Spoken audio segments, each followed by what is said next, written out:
planter le décor, on va revenir sur une question concernant le camp. Au moment des faits, je voudrais savoir, dans le régiment, vous avez dit hier que le régiment était contrôlé par les éléments de M. Claude Pivi et de colonel Thiebourou. Est-ce que vous maintenez cette déclaration? Non, vous avez mal compris. Je n'ai pas dit que le régiment... D'abord, je n'aime pas parler de la composition du régiment.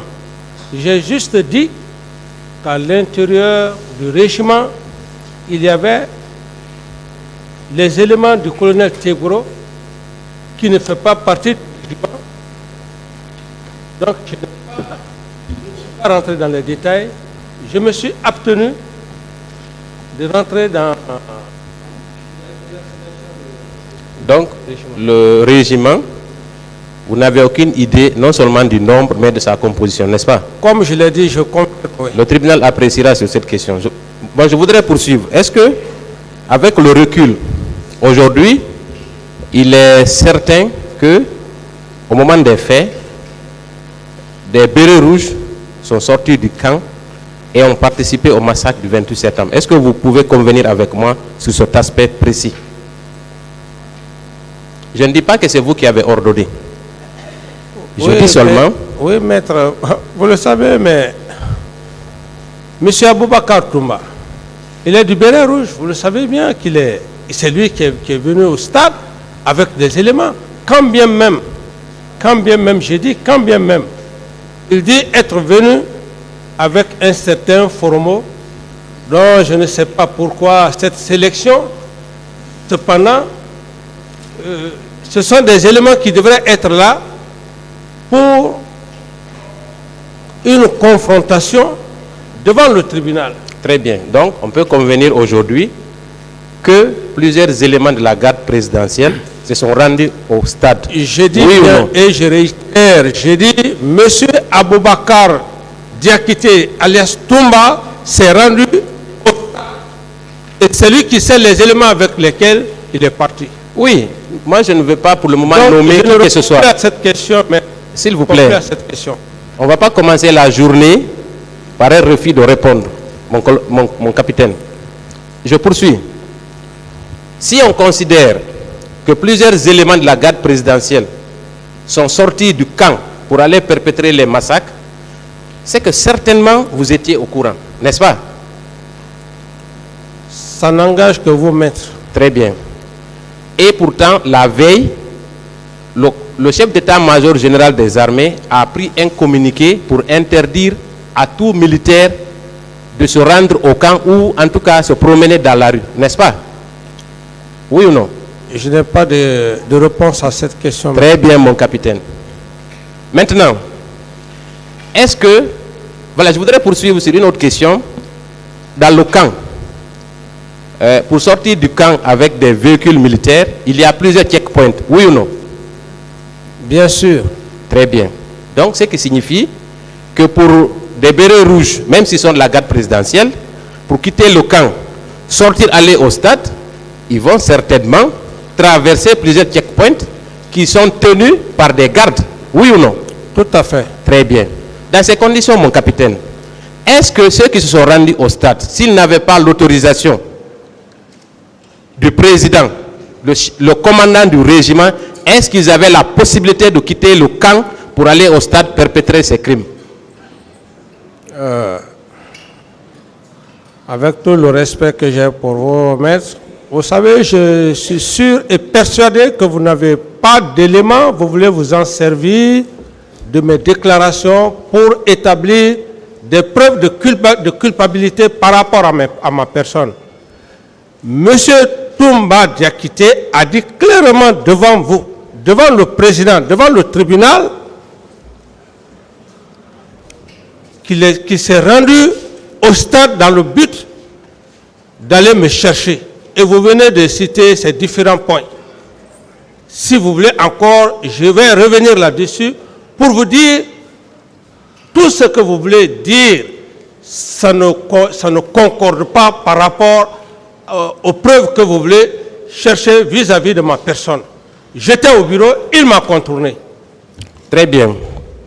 Est-ce que, mon capitaine, en tant que chef d'État, commandant en chef des forces armées, il était possible, ce jour-là, fatidique, après une interdiction faite à tous les militaires de se rendre au stade, est-ce que ces militaires avaient le courage de se rendre au stade, aller perpétrer ces crimes sans que vous soyez informés? Je passe. Cela est impossible, mais je vais poursuivre. Deuxièmement, quand vous avez appris que des militaires se sont rendus au stade, ont perpétré ces crimes, d'abord, est-ce que vous avez interpellé le chef du camp, mon capitaine, ou vos services ont interpellé le chef du camp pour lui demander des explications par rapport à la sortie des bérets rouges après l'interdiction qui leur avait été faite? J'ai déjà parlé de ça, donc je ne reviendrai plus là-dessus. Est-ce que vous avez interpellé Sambarou Diamankan sur cet aspect précis, mon capitaine? Le commandant du camp Al-Faya, Oui. le commandant du camp Al-Faya, je n'avais rien à voir avec lui. Je n'avais rien à voir avec lui. Il avait son unité qu'il commandait. Très bien. Et c'est pour cette raison d'ailleurs, dans mon PV, j'ai été très clair. J'ai dit bien vouloir demander le commandant Diamankan s'il m'a vu lui donner des instructions. Très malheureusement, paix à son âme, il n'est plus de ce monde. Donc, vous n'avez absolument rien fait dans ce sens? Je n'avais absolument rien à voir avec le commandant, le feu commandant Diamankan. Très bien. Donc, ces militaires ont dépassé tous ces checkpoints parce qu'ils avaient l'autorisation. Ils sont allés commettre ces crimes. Et voilà, cela engage votre responsabilité, mon capitaine. Mais je vais poursuivre. Ça n'engage que vous. Très bien. Le président du tribunal est là. Ce n'est pas une question, M. Camara. Très bien. Faites-moi un commentaire, s'il vous plaît. Merci, merci, Monsieur le Président. Maintenant, je vais... Alors, quand vous avez appris ces faits, vous avez dit ici que vous n'aviez aucune possibilité d'aller arrêter ces massacres au stade parce que selon vous, ils étaient déjà perpétrés, n'est-ce pas? Mais vous voulez encore que je fasse une répétition? Je dis que le fait était déjà accompli. Oui, c'est pour juste camper les faits. Donc je n'ai plus de réponse à cette question maintenant. Très bien. Je considère que vous avez déclaré que vous n'aviez aucune possibilité parce que les faits sont commis. Maintenant, et les jours qui ont suivi, quelles dispositions pratiques vous avez entreprises pour justement faire arrêter les exactions qui continuaient en haute banlieue? J'ai suffisamment parlé de ça, maître, je ne reviens plus là-dessus. Qu'est-ce que vous avez entrepris concrètement, mon capitaine? Vous dites? Je dis, le jour du 28 septembre, selon vous, puisque les crimes ont été déjà perpétrés, il n'y avait rien à faire, et les jours qui ont suivi, est-ce que vous avez pris des dispositions pratiques pour empêcher les bérets rouges de continuer les exactions sur les citoyens et les pillages? Est-ce que vous avez entrepris quelque chose de concret? Je ne reviens plus sur cette question, j'en ai déjà parlé suffisamment hier. Rien n'a été entrepris, mon capitaine. Mais je vais poursuivre. Parlant des victimes, quand vous avez commencé votre récit, vous avez commencé par prier pour la mémoire des victimes, n'est-ce pas? Posez votre question. Cela serait dû au fait que vous aviez de la compassion, n'est-ce pas? Alors, la question que je voudrais poser, au lendemain de ces événements, la question avait déjà été effleurée par le ministère public. Vous n'avez pas décrété de jour de deuil national, n'est-ce pas? Je ne réponds pas à cette question. Très bien. Est-ce que vous avez fait organiser des lectures, faire des prières dans les églises et les mosquées pour le repos de l'âme des victimes? Est-ce que vous avez entrepris ça? Je ne suis pas dans une mosquée ou dans une église pour vous parler de cela. Je ne réponds pas à cette question. Mais la compassion voudrait quand même... Je dis bien que je ne réponds pas à cette Très question. bien. Donc, il n'y a pas eu de compassion. Très bien. Et au lieu d'organiser des veillées de prière à l'église et la lecture du Saint-Coran, vous êtes allé dans un hôtel de la place pour organiser une conférence de presse, n'est-ce pas? Pour aller vous justifier. Pourquoi, mon colonel, mon capitaine? Je n'ai pas de réponse à cette question. Est-ce que la compassion au niveau des victimes n'était pas plus importante que d'aller se justifier devant la presse internationale? Et j'ai dit que je n'ai pas de réponse à cette question. Vous avez organisé un dîner où vous avez invité les journalistes et vos proches le jour même du 28 septembre, le lendemain du 28 septembre. Est-ce que le jour même du 28 septembre, est-ce que cela ne peut pas être perçu comme étant de l'indifférence à l'égard des victimes? Comme vous pouvez l'imaginer, je dis que je n'ai pas de réponse à cette question. Très bien. Alors, je pense qu'il serait plus judicieux de dire que vous n'avez eu aucune compassion pour les victimes, en dépit du nombre de personnes tuées. On va quitter cet aspect, mon capitaine, pour parler du complot qui aurait été ourdi contre vous pour le 28 septembre. Vous avez parlé de Toumba, commandant Toumba, vous avez parlé du général Sekouba et du président Alpha Condé. Vous dites que Sekouba et Toumba complotaient contre vous. Depuis quand vous avez appris cette nouvelle? Vous dites depuis quand? Oui. À quel moment vous avez compris que c'était un complot? Mais c'est après les exactions. Ce qui s'est passé que j'ai compris qu'effectivement c'était un complot. Parce que le complot en lui-même ne peut pas le savoir. Il faut que le complot soit perpétré, soit exécuté. Est-ce que sérieusement, quelqu'un qui vous observe en train de prendre votre bain, si Toumba avait voulu vous assassiner, vous pensez qu'il n'avait pas la capacité de le faire? Je dis bien, je ne suis pas le seul dans ce monde qui fut trahi ou qui fut exécuté. C'est la confiance abusée d'un chef vis-à-vis de son supérieur qui peut lui conduire à cela. Personne n'est à l'abri de cela. Il faut juste simplement que Dieu vous assiste. C'est ce que je viens de vous dire. Et je le dis, j'ai encore des preuves, j'ai des preuves palpables. Parce que tout ce que vous êtes en train de dire, vous n'avez aucune preuve. J'ai dit que c'était un complot. Ce complot, j'ai la clé avec moi. Je donnerai la clé à mes avocats. Ils vont, mes avocats, avec la permission de Monsieur le Président, je ne parle pas dans le vide. C'est vous qui n'avez pas de preuves. Vous voulez vous en servir de ce que j'ai dit pour essayer de graisser quelqu'un. Mais je suis très intelligent pour ça, maître. Voilà. Vous n'avez pas répondu à la question, mon capitaine. Moi, je ne réponds plus à cette question, s'il vous plaît. Très bien. Voilà. Vous avez créé de la diversion, mais ça n'a aucune utilité. Très bien, je vais poursuivre. Vous avez parlé aussi que ce complot s'est traduit aussi par la visite du général Sekouba à Zérekouré, le jour des événements. Est-ce que vous maintenez cette déclaration? Mais c'est clair.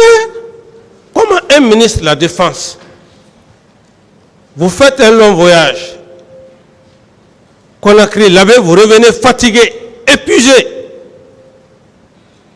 Un ministre de la Défense, sachant qu'il y avait l'organisation, qu'il y avait une marche en cours, que ce ministre de la Défense va à l'aéroport, se saisit d'un hélicoptère, sans ordre de mission. Mais si vous ne pouvez pas comprendre parce que vous êtes civil, nous les militaires, on le comprend, c'est déjà un complot. Pourquoi le jour des événements, il a quitté? C'est pour cette raison que j'exige que Sekouba vienne ici. Mon capitaine. S'il vous plaît, vous avez posé une question, laissez-moi aller au bout de mes idées, ou bien je ne réponds plus à vos questions. Allez-y. Voilà. Donc, ce comportement est douteux. Deuxièmement, M. Toumba a été très clair devant le tribunal que le jour des événements du 28 septembre, qu'il a vécu les événements du 28 septembre et que les éléments de Sekouba puissamment armés étaient en mouvement. Quel mouvement? Est-ce qu'il y avait une crise que les éléments du ministre de la Défense puissent être en mouvement? C'est pourquoi j'exige, s'il est là, nous allons parler militairement et peut-être que le président même va peut-être assister un procureur militaire parce que j'estime bien que vous ne connaissez pas ce que c'est qu'un complot. Donc, Sekouba Konaté, je le dis et je réitère, c'était un complot. D'autres questions?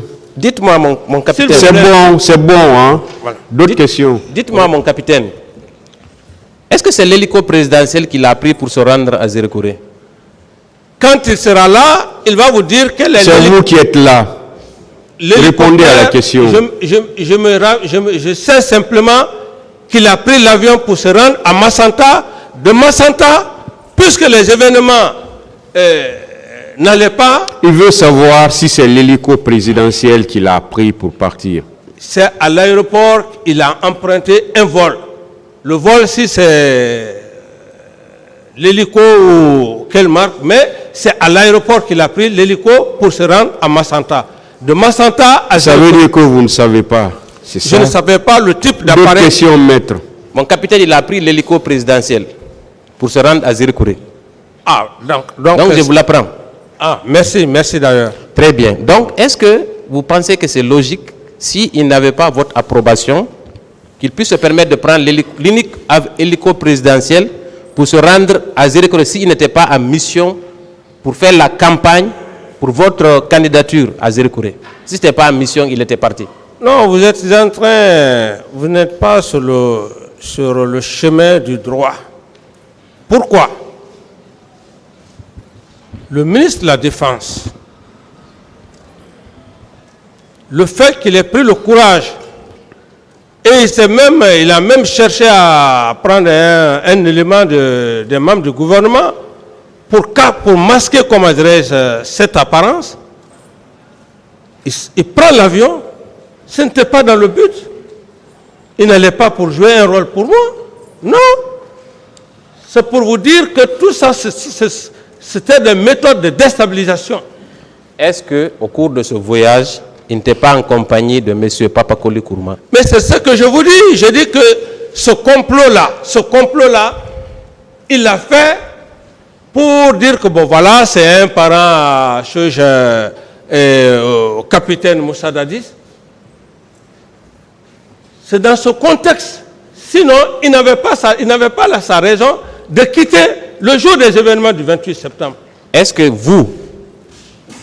si vous n'aviez pas ordonné au Béret Rouge d'aller massacrer les gens au stade, son voyage-là aurait eu un sens? Vous dites? Si vous n'aviez pas ordonné aux membres de la garde présidentielle de se rendre au stade pour aller perpétrer ces crimes, est-ce que le voyage de Sekouba Konaté aurait eu un sens? Dans cette salle d'audience, qui vous a dit? Quel est l'élément qui vous a dit que vous ne pouvez pas me poser de questions? Vous ne posez pas de questions. Répondez à la question. Contentez-vous de répondre, monsieur Camara. Je dis bien. Si vous n'avez pas de preuves tangibles et que vous ne voulez pas aider la partie civile, ça n'engage que vous. Je dis et je réitère, M. Toumba Diakité a dit clairement l'élément de la garde présidentielle, il s'est rendu au stade sans mes instructions. Là, il n'y a pas de débat. Concernant le cas de Sekouba, et comme je l'ai dit, Sekouba savait quelque chose. Et je dis clairement, j'ai les audios avec moi. Je ne parle pas dans le vide, mais le moment venu, avec la permission de Monsieur le Président, tout ça, ça sera clair.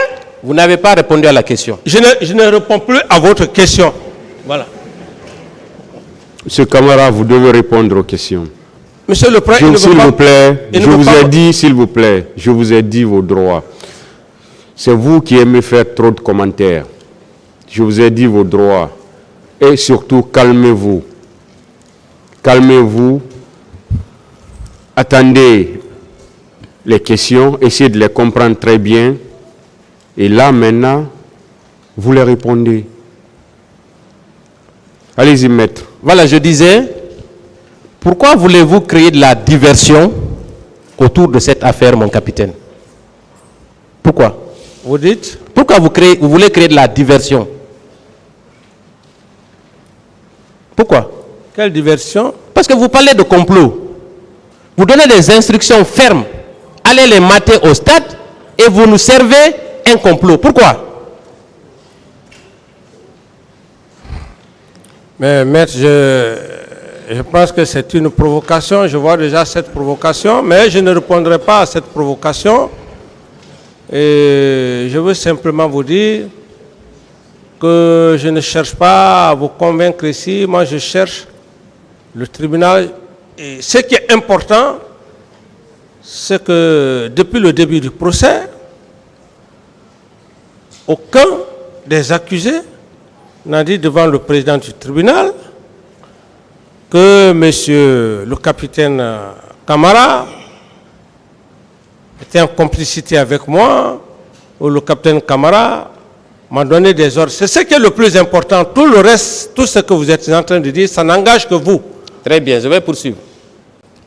Vous avez également dit que dans ce complot, le président Alpha Condé a joué un rôle central, n'est-ce pas? Je ne réponds plus à cette question. J'en ai déjà parlé. Le moment venu, nous en parlerons. Est-ce que vous n'êtes pas en contradiction avec vous-même, mon capitaine, quand vous dites ça? Ça n'engage que vous. Pourquoi Je suis cohérent. Pourquoi vous avez alors soutenu le président Alpha Condé en 2010? Vous l'avez dit dans une interview, oui ou non? Mais écoutez, maître, vous avez vécu les 10 dernières années passées. C'est vous qui avez peur, qui avez la peur dans le ventre, parce que vous ne voulez pas dire la vérité pour que ce peuple-là marche. Moi, je dirais la vérité. Mais Moi, tout le monde connaît. Je ne suis pas poursuivi. S'il vous plaît. C'est vous qui êtes poursuivi. S'il vous plaît, laissez-moi aller au bout de mes idées. C'est vous qui êtes poursuivi, mon Je capitaine. dis que s'il vous plaît, laissez-moi aller au bout de... Ou bien, si quelqu'un a peur, c'est vous. S'il vous plaît. Laissez-moi aller au bout de mes idées. S'il vous plaît, M. Camara. Maître, quelle est la question? Je dis pourquoi j'ai soutenu le président Alpha. C'est pour cette raison que je veux lui répondre. Allez-y alors. Je dis clairement. Si vous avez bien compris la question. Voilà, j'ai bien compris la question. Maître, je ne suis pas un maudit. Je suis très loin d'un maudit. Tout ce que le président Alpha a fait dans ce pays, la Guinée forestière a été la seule région où il y a eu une guerre communautaire. Monsieur Camara, il veut savoir pourquoi vous avez soutenu Alpha Condé en 2010. Je l'ai soutenu dans le but de ne pas créer de la zizanie, de ne pas opposer mes parents en Guinée forestière. Autrement, j'étais pris en otage. Mes propres parents sont venus me voir. Que vous voulez, oui ou non, M. Alpha, il va gagner les élections. Et pendant ce temps, les Guerriers et les Koniens, je suis un train d'union. Moi, je vais rester à Ouagadougou, prendre une position, monsieur le Président, je ne pouvais pas. C'est comme une forme d'esclavage. D'autres questions? Donc, in fine, vous avez soutenu Alpha Condé en 2010. Ça, c'est clair. Pourquoi alors l'avoir soutenu en 2015 aussi? En 2015, j'ai fini par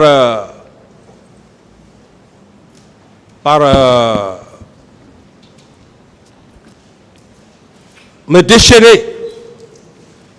Me déchaîner comment? C'est vous qui ne connaissez pas le capitaine Dadis. En 2015, j'ai jugé nécessaire de venir en Guinée. Je savais que si je venais, j'irais directement en prison civile. Et même si je mourais à la prison civile, j'allais l'accepter. Parce que mes parents étaient dans une grande souffrance. C'est pour cette raison, en 2015, je ne lui ai pas soutenu. Chaque fois qu'on le soutenait, c'était des fausses promesses. Le lendemain, ce sont des Koniens et des Guerriers qui s'entredéchirent. Est-ce que vous l'avez soutenu également en 2020? Vous dites? Vous l'avez soutenu encore en 2020, n'est-ce pas? 2020. Oui, pour le troisième mandat, mon capitaine. Mais le troisième mandat, mais allez-y, demandez la grande gueule. Moi, je ne suis pas un homme fou. Quand la presse est venue, quand il a envoyé, comment dire, la grande gueule, me voir, j'ai dit, où est la Constitution? Je ne peux pas soutenir sans Constitution. Et c'est là où d'ailleurs j'ai dit le mot, j'ai dit que le faire, je suis un ancien président, ce serait de mettre de l'huile sur le feu. Mon capitaine, vous voyez, cela contredit tout ce que vous avez dit. Sous prétexte que vous dites au départ qu'il a comploté contre vous, et c'est vous qui le soutenez. Vous savez en contrepartie de quoi? En contrepartie des ministres, de vos proches qui ont toujours été nommés dans les gouvernements successifs de M. Alpha Condé. Donc arrêtez de créer la diversion. Non, Maître, pourquoi vous voulez insulter l'intelligence des Guinéens, mon capitaine? Je dis bien, vous le savez très bien là où vous êtes. Vous savez ce que le professeur Alpha Condé a fait dans ce pays. Vous le savez? Oui, bien sûr. Vous le savez? Oui, mais vous l'avez soutenu pour qu'il fasse du mal au pays comme vous l'avez fait auparavant, n'est-ce pas? Et le mal qu'il faisait, comment dire, chez moi. S'il vous plaît, posez des questions. Vous savez, mon capitaine. Allez-y. Mon capitaine, vous ne pouvez convaincre personne que vous n'avez pas soutenu le professeur Alpha Condé en contrepartie de l'argent et des postes ministériels pour vos proches. Ça n'engage que vous? Oui. Ça n'engage que vous? Bien sûr. Moi, je l'ai soutenu par rapport à ma communauté. Par rapport à ma communauté, parce que ces deux communautés étaient permanemment en guerre avec la Zinzanie. Donc, vous êtes un communautariste. C'est vous qui êtes communautariste, c'est pas moi. S'il vous plaît, revenez maintenant au fait. Voilà. Merci, Monsieur le Président. Après l'épisode d'Alpha Condé, vous avez parlé du général Lansana Conté, à qui d'ailleurs vous avez rendu un vibrant hommage, n'est-ce pas, pour le respect que vous aviez pour lui, n'est-ce pas? Posez votre question. Très bien. Vous avez dit que c'est grâce à lui que vous avez été préparé à prendre le pouvoir, n'est-ce pas? Posez votre question. Mais c'est une question. Que vous entreteniez 300 hommes. Est-ce que vous confirmez cette déclaration? Posez votre question. Si vous finissez... C'est une question qu'il est en train de poser. Si c'est de cette manière que vous posez la question, je n'ai pas de réponse à votre question. Est-ce que, mon capitaine, pendant le régime de Lansana Conté, vous entreteniez 300 soldats guinéens, que ce soit pour les sacs de riz, que ce soit pour les besoins alimentaires et de l'argent? Est-ce que vous donniez de l'argent régulièrement aux soldats guinéens? Je ne réponds pas à cette question. Est-ce que ce n'est pas ce qui vous a rendu populaire au sein de la Grande Muette? Qu'importe l'essentiel, je n'ai pas fait du mal. Et le plus important est que ce grand homme, c'est Dieu qui m'a mis dans son cœur. C'est ça, je ne suis pas allé au marché pour chercher cette estime. C'est le plus important. Voilà. Vous avez toujours... que vous prenez que vous jugez ça sous un autre angle, ça n'engage que vous. Est-ce que, mon capitaine, vous avez toujours parlé de la lutte contre la gabégie comme étant votre cheval de bataille, n'est-ce pas?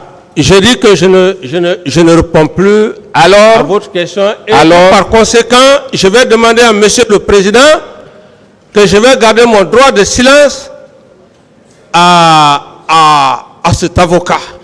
C'est votre droit, mais vous ne pouvez pas l'empêcher de poser ces questions. Vous avez vos droits, il a les leurs.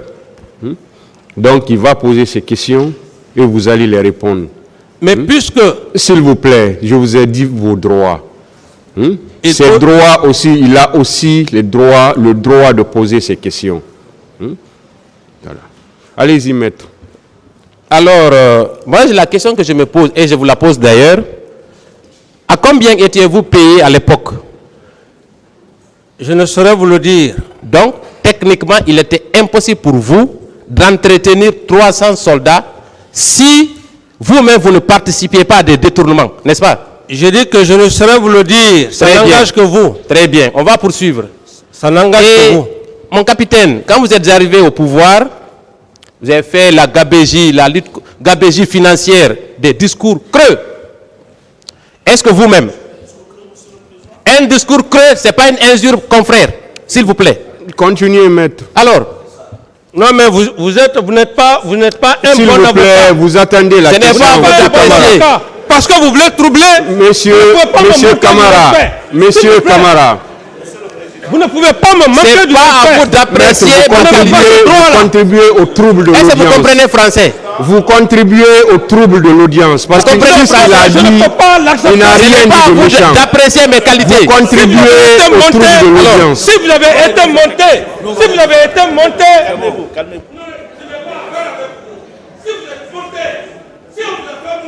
on vous a donné de l'argent pour simplement. Monsieur Camara, vous êtes à la barre d'un tribunal. S'il vous plaît, vous me laissez parler. Vous me laissez parler. Vous me laissez parler.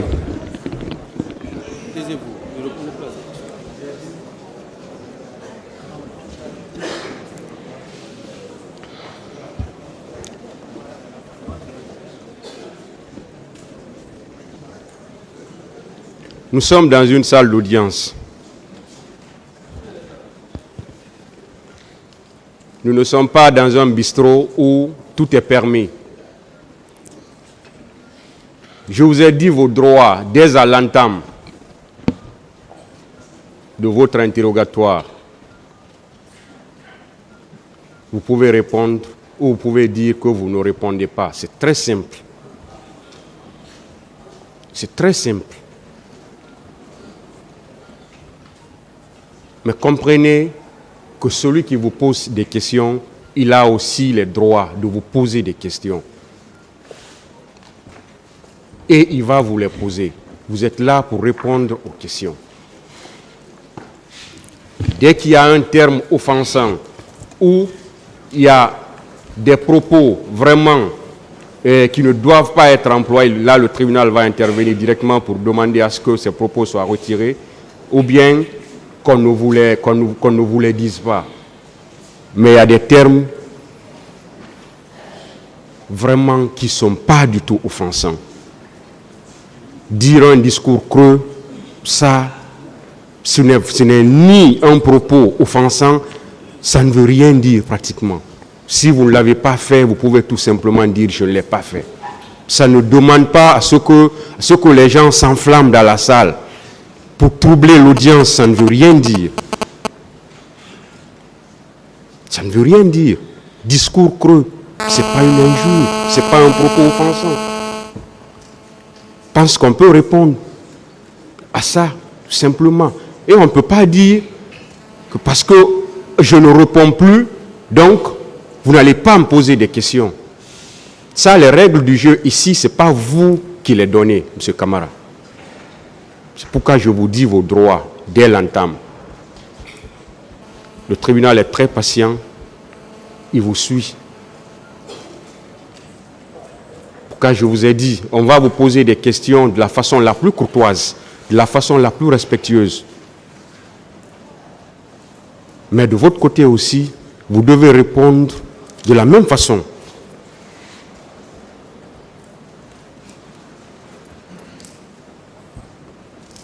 Donc, ça va se passer comme ça. Ce sont les règles ici.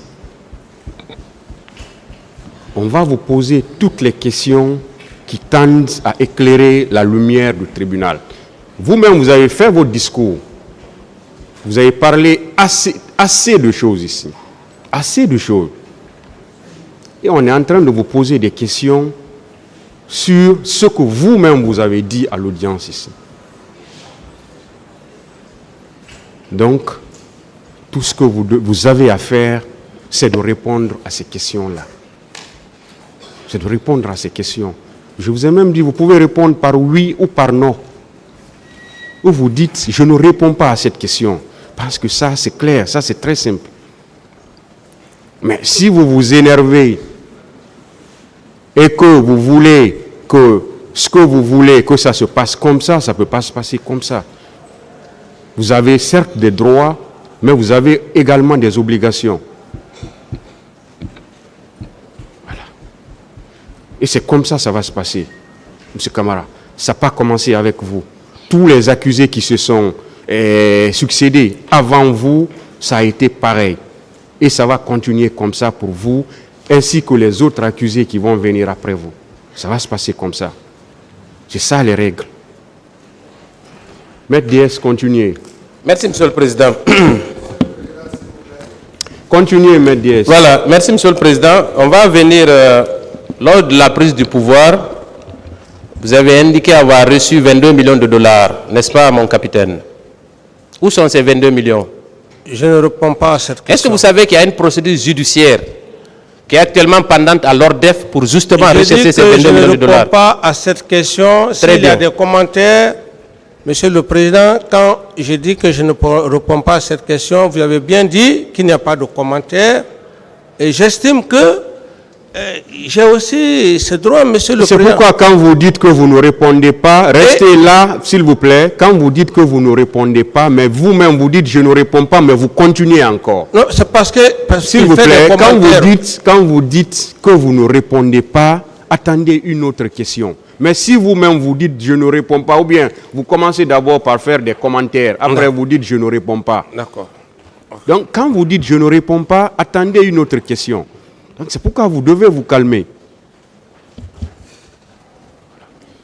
Continuez, maître. Merci, Monsieur le Président. Encore une fois. Est-ce que vous savez que des poursuites sont engagées pour la recherche de ces 22 millions de dollars? Je n'en sais rien. Donc, vous et le général Konaté, il va falloir d'un moment à un autre vous expliquer sur ces faits. Je passe. Lors de votre premier interrogatoire à la barre, le jour là vous avez demandé le renvoi pour cause de maladie, vous avez déclaré ceci. Un officier d'état-major est fait pour la prison et la guerre. Est-ce que vous maintenez cette déclaration, mon capitaine? Je voulais juste dire le caractère d'un officier d'état-major. Un officier d'état-major, c'est un homme de caractère au sens le plus élevé de l'honneur et de la dignité.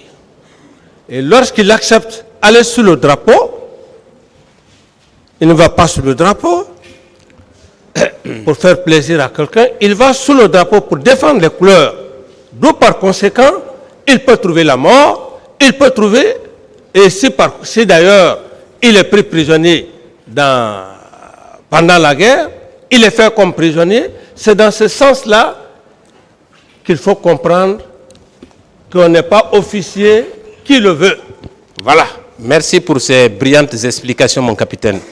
Mais est-ce que moi j'ai envie de vous dire que la prison est un déshonneur pour un officier d'état-major? Un officier d'état-major Question, maître. ne va en prison que quand il a commis des crimes. Et dans votre cas, vous êtes responsable de la mort de plus de 150 personnes. Raison pour laquelle vous êtes en prison, mon colonel. Est-ce que aujourd'hui on peut dire que vous êtes un homme d'honneur? Je suis un homme d'honneur pour la simple raison qu'il y a plus de 10 ans, j'ai toujours demandé qu'il y ait justice. C'est ce qui fait la différence d'un officier d'honneur. Le tribunal, personne le tribunal appréciera ainsi que le public. J'en ai terminé. Calmez-vous, j'en ai fini. Laissez-moi parler. Merci beaucoup. Je n'ai plus besoin de votre réponse. Monsieur le Président, j'en ai terminé. Personne ne m'a obligé de venir du Burkina Faso. Je suis venu. Maître, asseyez-vous. Arrêtez. Je suis venu de moi-même. Vous vous enflammez. Asseyez-vous. Je suis venu. Monsieur Camara, c'est bon, hein? Je suis venu. Bon, vous avez répondu, c'est bon. Je suis venu mettre. Monsieur Camara, vous vous arrêtez. Prise du pouvoir, vous avez déclaré ici que vous étiez le conseiller spirituel du président Dadis. Ouais. En quoi cela consistait exactement? Non, conseil spirituel, c'est une maîtrise sur le plan vertical. C'est-à-dire, ça vient. Hein? C'est-à-dire, voilà, c'est la science mystique. Merci, monsieur. C'est la science mystique. Hein? Voilà, chaque prophète envoyé par Dieu est venu avec une science. Oui. Oui, mais bon. Voilà, donc je vais parler de la connaissance de Annaba Idrissa. Est-ce que ce n'est Les nougats. Vous avez entendu parler de ça? Nougat. Non. Et si on peut dire bismillah sans mettre point en bas. Le point. S'il n'y a pas point, il n'y a pas bi. Oui. Autant, pardon. Voilà. Merci beaucoup. Est-ce que ce n'est pas... Merci. Donc, les nougats, c'est les points, c'est les étoiles. Vous aviez alors une grande influence sur le président Dadis, si je peux comprendre ainsi. Ah, mais s'il tape ma tête. Non, avant qu'il ne tape votre tête. Avant qu'il ne tape votre tête. Depuis le départ, s'il vous plaît, permettez. Oui. S'il vous plaît. Oui. On va aller doucement. D'accord. Donc, si vous êtes son conseiller spirituel, oui. vous avez prédit son arrivée au pouvoir. Oui. Donc, cela signifie que vous aviez une très grande influence sur lui, oui ou non? Oui, sauf que j'ai dit je suis l'un. D'accord. L'un des, voilà, conseillers spirituels, j'ai été clair. Est-ce que ce n'est pas à cause de ça que vous étiez craint au niveau de l'armée? Mais c'est que...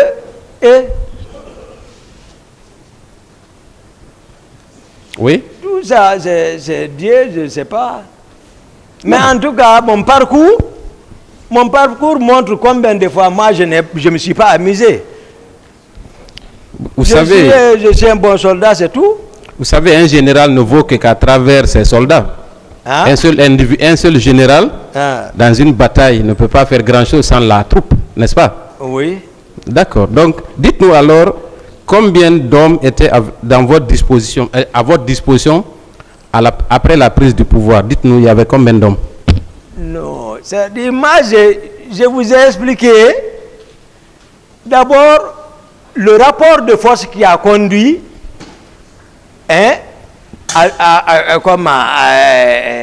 au président Moussa Dadis Camara au pouvoir.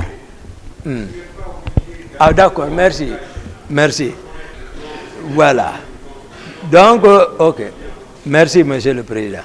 Donc, comme je l'ai dit, j'étais au salon, pas plus d'une section, 32, au salon du président. Donc, on peut dire que 32 éléments étaient sous votre contrôle? Oui. Très bien. Alors, si ces 32 hommes étaient à votre disposition, ce qui signifie qu'ils recevaient directement des ordres de M. Toumba, n'est-ce pas? Oui. Donc, s'il faut aller quelque part, oui, vous avez le pouvoir de dire à ces 32 hommes de vous accompagner, oui ou non? Non, eux ne bougent pas. Eux, ils sont dans le salon du président. Eux ne bougent pas, c'est eux qui se relaient là-bas. Les 32 aussi ne restent pas, toujours ils se reposent. Ils passent, c'est eux qui dorment là-bas, il y a un commandant du salon. Est-ce que vous comprenez? On n'abandonne pas un président. Non, moi je dis, si ces 32 hommes-là sont acquis à votre cause, cela signifie qu'ils sont sous votre autorité, oui ou non? Non, ceci-là, ce n'est pas pour me suivre. Moi, souvent, je vous ai dit, je bouge avec 6 hommes. D'accord. Là où je dors même, il y a une garde là-bas. Donc, vous avez 6 éléments à votre disposition, n'est-ce pas? Si on peut sentir à ce que vous dites. J'ai à peu près chez moi un groupe. Un groupe qui veille sur moi. Vous avez dit ici que chaque chef militaire avait des éléments, étant donné votre importance au sein du dispositif auprès du président Dadis, n'est-ce pas? Donc, ce qui signifie que chacun d'entre vous avait la possibilité d'avoir presque une troupe, oui ou non? Ce que je t'explique maintenant, je dis, c'est moi, dans ma maison, là où je dors, je dis, il y a un groupe là-bas. Je vous ai dit par qui ceux-ci sont commandés. Un groupe, c'est 12 ou 11. Formé de 2 équipes. En sortant, je peux prendre une équipe. Une équipe, c'est 5 ou 6 hommes. Donc, supposons que vous soyez avec 6 éléments ou 5. Parce que vous avez, dans la narration des faits, avant même les événements du 28 septembre, vous avez indiqué qu'à la prise du pouvoir, qu'à chaque fois qu'il était question de maîtriser un commandant, c'est vous qui partiez. Comment vous faisiez? Parce que moi, je suis curieux de comprendre ça. Attendez. C'est une question? C'est que toi, tu ne peux pas faire. Faut pas... S'il vous plaît. Ah, ok, merci. Maître. Vous avez été courtois depuis 2 jours, donc continuez sur cette lancée. Ok, je vais m'efforcer. Maître.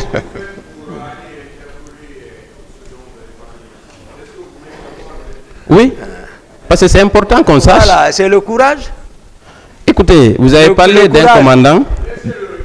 C'est le courage, et tu vois. C'est-à-dire, l'effectif ne sert à rien. Ah bon? Dans une opération, hein. Ah bon? L'effectif, non. Le courage Très bien. du chef. Je crois que cette réponse est très importante. On en viendra après. Il n'y a pas de problème. Vous avez dit que vous n'aviez pas beaucoup d'éléments dans votre entourage. Vous n'aviez que 6 personnes, n'est-ce pas? Non, non, non. Des éléments qui vous sont fidèles. Non, c'est pas l'affaire des fidèles, ça. J'ai dit, j'ai 11 hommes chez moi. C'est pas l'affaire des fidèles. Je n'ai pas dit de 6. J'ai dit, il y a 11 qui se relaient. Ça, là où je dors. Est-ce que ces 11-là vous sont fidèles? Vous étiez fidèles? Et fidèle, le chef. C'est pas l'affaire de fidélité, c'est les ordres. instructions. Est-ce que ces 11-là étaient sous votre commandement? Non, ils ne sont pas fidèles trop parce que CC, il ressort dans l'audition de CC qu'il était à côté de moi pour m'espionner. Donc, où est la fidélité? Il ressort également que Jeannot a été tué parce qu'il n'a pas accompli sa mission. Ok. Et c'est Jeannot qui s'occupe des Moi, je voulais aussi poser une autre question, si il n'y vous a pas de permettez. fidélité. Si vous permettez. Oui. Vous avez dit qu'après les événements, ils ont commencé à arrêter des militaires. Est-ce que ces militaires-là relevaient de votre commandement directement? Est-ce que c'était parmi ces 11 dont vous parlez? Non, non, non. Non, non, non. Très bien. Non, non, non. Alors pourquoi vous avez effectué des démarches sachant que ces éléments n'étaient pas dans votre entourage proche? Démarche Vous êtes un justicier ou quoi? Les personnes que j'ai fait sortir là-bas. Oui. Non, moi je n'aime pas l'injustice. Je n'aime pas qu'on accuse quelqu'un. C'est-à-dire, voilà, le pouvoir c'est tout autre, maître. Maître, le pouvoir c'est tout autre. On peut sacrifier d'autres choses par la cruauté pour avoir l'obédience de certains. Non, ce que moi je ne comprends pas, si des éléments qui ne sont pas dans votre commandement sont arrêtés, est-ce que cela vous concerne? Oui, Jusqu'à aller menacer le général Baldé. Voilà, voilà. Ça me concerne parce que c'est moi qui ai été visé indirectement. Non, il ne peut pas vous viser indirectement à travers des éléments qui ne sont pas vos proches. Et c'est pas l'affaire des proches. Ah. Monsieur le Président, c'est une question? Non, c'est une question. Ah ouais.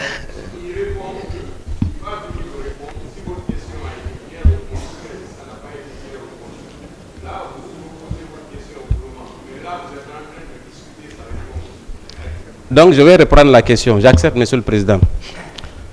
Je vous ai posé la question de savoir pourquoi, quand on arrête des militaires qui ne sont pas sous votre commandement, pourquoi vous intervenez pour les faire libérer?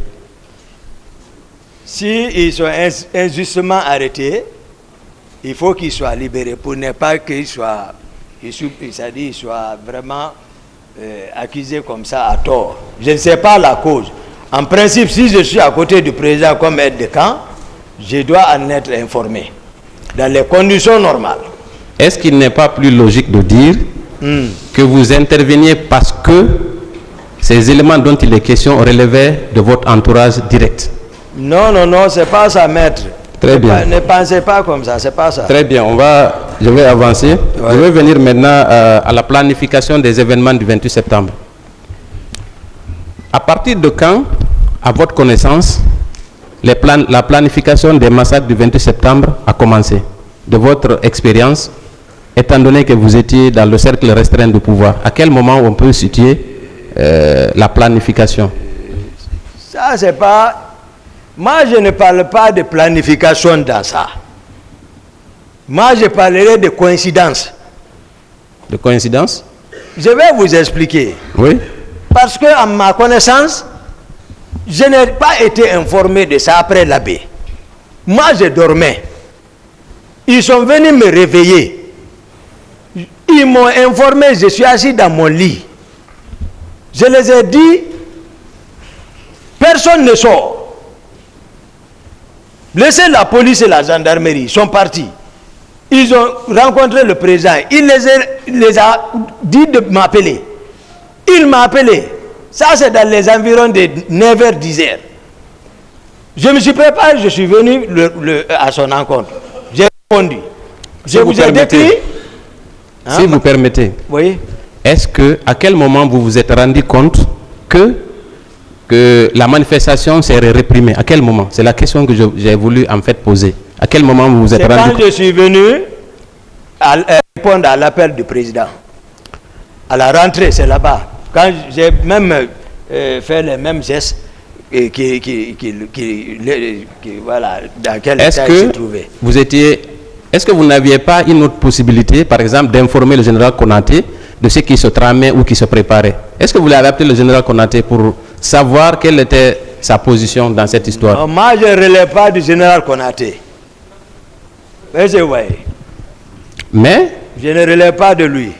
Vous ne relèvez pas de lui, voilà. Mais c'était la deuxième personnalité quand même. Non, non. Moi, si le président, lui, commandant du régiment, je vous ai dit, lui-même, le général Konaté, lui, il n'a rien à voir avec le régiment. Je vous ai dit, le plan B qui s'est préparé, c'est ça. Le plan B, c'était quoi? C'était pour nous éliminer. Général Batou, même son décret était prêt pour faire comme gouverneur. Vous avez dit aussi avoir remarqué qu'au camp, il y avait des éléments qui avaient été amenés, qui seraient venus de Kaléa. Est-ce que vous confirmez? J'ai vu. C'est pas... D'accord, peut-être ça peut être les synonymes. Remarquer, voir, c'est peut-être c'est ça. Est-ce que vous en avez parlé au président d'Addis directement? C'est-à-dire, je veux que vous compreniez dans quel contexte nous étions. Il y a ses proches. Même, qu'est-ce que toi tu vas parler là-bas qu'il va écouter? Ceux qui ont accès, c'est avec eux qui discutent tout. C'est aussi au vu de tout le monde. S'il les envoie à l'enceinte de la présidente, il est prêt. Moi, je suis venu pour les vider. Ils sont venus dire que c'est le président qui a dit de les envoyer. Je vous ai dit la fois dernière, même le commandant de 36, Gire, m'a appelé à 2h du matin pour m'informer de l'appel du président de s'apprêter à recevoir un groupe là-bas. Marcel s'apprêtait également à descendre à Koundara pour rester là-bas comme commandant avec d'autres groupes. Je vous ai expliqué tout ça ici. Est-ce que ces hommes étaient directement sous le commandement du président Moussa Dadis Camara? Oui. Très bien. Et quel est le rôle que Marcel a joué à travers la présence de ces recrues au camp? Quel était son rôle? Est-ce que c'était lui qui coordonnait la présence de ces recrues? Non. Marcel ne coordonnait pas ceci. Ceux qui coordonnent ceci, je vous ai dit, tous ceux qui sont infiltrés, avant même tout de ce matin, avant de prendre la parole, je vous ai donné les noms. J'ai dit par rapport au cas de Kaléa, occupez-vous de ceci. Le matin là, j'ai clôturé Kaléa par des noms. Marcel, je vous ai dit, moi je n'accuse pas. Ce que l'intéressé n'a pas fait, je ne le dirai pas. Marcel a un groupe. Il peut aussi recevoir l'ordre avec le président là-bas, parce que je les ai laissés là-bas, mais il est sorti avec un groupe. Voilà. C'est lui qui sait. Est-ce que Marcel était présent au moment de la remise des armes aux recrues qui étaient venus au camp? Non, c'est pour encore vous faire, voilà, pour vous montrer, Marcel n'était pas présent. Qui était présent parmi l'entourage du président? Il y a beaucoup de figures dans ça. Mais c'est bon, je pense que c'est l'occasion d'en parler. Non, c'est-à-dire, moi je connais les ordonnateurs, les personnes auxquelles ils relèvent. C'est-à-dire, par exemple, Makambo, par exemple, Georges, par exemple, Théodore. Mais qui est Georges? Où il est actuellement? C'est un gendarme, c'est un colonel, certainement il doit être à l'intérieur du pays. Oui, certainement il sert là-bas. Mais il n'a qu'à venir passer ça. Théodore doit être à l'état-major ici, je crois, de la gendarmerie. Il n'a qu'à répondre. C'est les ordonnateurs, ça. Marcel, je vous ai dit depuis, j'ai dit Kaléa, même PV, Marcel, j'ai dit non. J'ai été clair par rapport à ça. Maintenant, c'est Marcel qui sait quel groupe il a pris pour sortir. Maintenant, ces armes, vous dites avoir vérifié, en tout cas regardé à travers votre fenêtre. Oui. Qu'est-ce que vous avez aperçu dans le camion? Est-ce que c'était des Kalachnikov ou c'était quel type d'armes? Oui, il y avait les Kalash, il y avait les FM, il y avait les RPG. Maintenant, dites-moi, moi personnellement, je n'y connais pas grand-chose. Est-ce que on peut évaluer le nombre d'armes? Est-ce que c'était un camion rempli d'armes ou comment ça? Il y avait les armes de moi, je n'ai pas pu dénombrer ça, mais à vue d'œil, c'est pas une petite quantité. Donc ça pouvait équiper une centaine de personnes.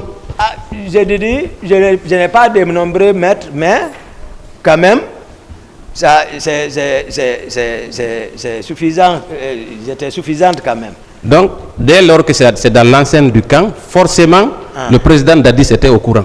N'est-ce pas? C'est le président qui les a envoyés. Très bien. Monsieur Marcel a déclaré ici, il y a quelques jours, qu'il était malade et alité à la clinique Ambroise Paré. Est-ce que vous étiez au courant de ça?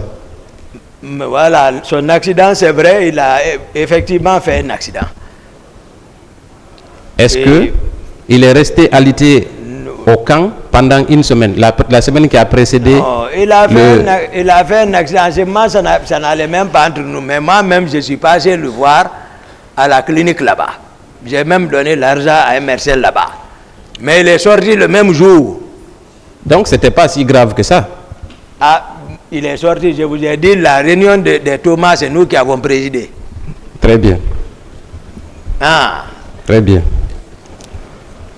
Ensuite, il a parlé de comment se faisait la dotation en armes pour la garde présidentielle. Il n'y a pas l'affaire de dotation. Tout le monde est venu avec son arme. Depuis après la prise de pouvoir, il n'y a pas eu... Voilà. Tout le monde était avec son arme.